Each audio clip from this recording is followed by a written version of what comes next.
Why don't we start here underneath the sink.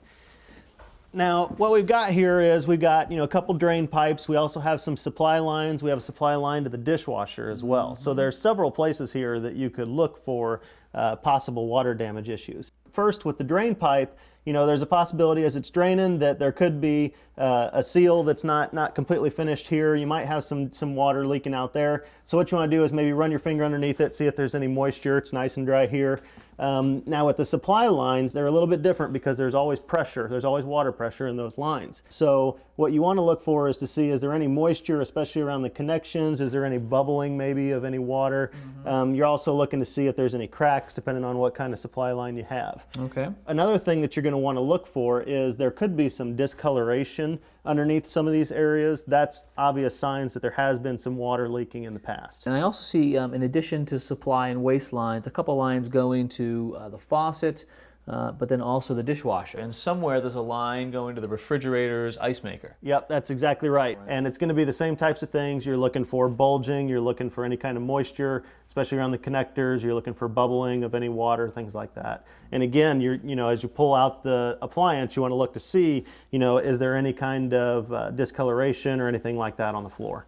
Okay, now one thing that can really cause an issue is the washing machine, especially if it happens to be in a finished area or even worse, above a finished area. Which is exactly what we have right here, a finished laundry room on the second floor. Yep, that's exactly right. So something that we would recommend in a situation like this is that you actually put a pan underneath the washing machine. And we have one here as an example. So basically what you're going to do is you're going to put that underneath the machine so that any water that comes out can collect here. Yep. Now the key to it though is that you want to make sure that the pan is plumbed. You want to make sure that that water has somewhere to go. Otherwise, the pan's just going to fill up and you're going to have water problems anyway. Okay, so plumb the pan. And also, I guess you need to be aware that this pan's only going to grab water coming out of the washing machine and won't necessarily capture water from a burst hose. Yep, that's exactly right. And matter of fact, we have some examples of some burst hose here. This one is a rubber hose, obviously, and what you can see is that it actually bursted right near the coupling. And you can just imagine how much water pours out of that unattended. A little crack of about 1/8 of an inch can give you hundreds of gallons of water a day. So something like this is going to give you a lot of water. That's a disaster, right? You got a braided one here that burst as well? We do, that's right. No hose is leak proof. Here we have a hose and it burst right in the middle. So what do you recommend you to do to prevent these hoses from leaking? The first thing that you want to do is make sure that you're proactive in checking your hoses. We recommend that you change your hoses out about every 3 to 5 years. Now, this homeowner here actually has a manual shutoff right at the hose. So what you can do when you're not actually doing laundry or if you're going to be gone for any extended period of time, you can actually shut that valve. And what's going to happen is if something does occur where there's a leak, then that water is actually shut off, so it's not going to continue to run while you're outside of the house. Of course, you've got to shut it off, and you can't be lazy and leave it in the open position all the time. Yeah, that's right.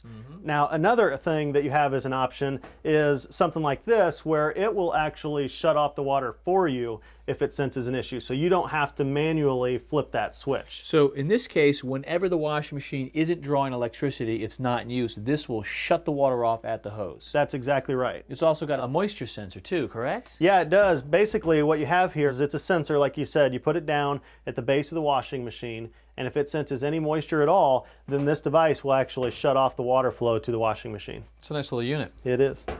So down here, where we're in the basement, where we're in more of an unheated area, what we can have problems with are actually frozen pipes. Yep. And we see that in a lot of areas of the country where it tends to be a lot colder. So we've got an unheated space. They're also here on an exterior wall and within inches of this little single pane window. So this could be a cold little corner. Absolutely, that's exactly right. So there's several things that we have that we can use to take care of a situation like this. The first thing that we recommend is that you use some sort of an insulation on that pipe. Variety of different kinds. Exactly. Yep. You have wraps, you have the actual foam that you can put on it, and it's a very simple process. All you have to do, just slide it right on there. Definitely one of the easiest homeowner projects that's out there. Absolutely.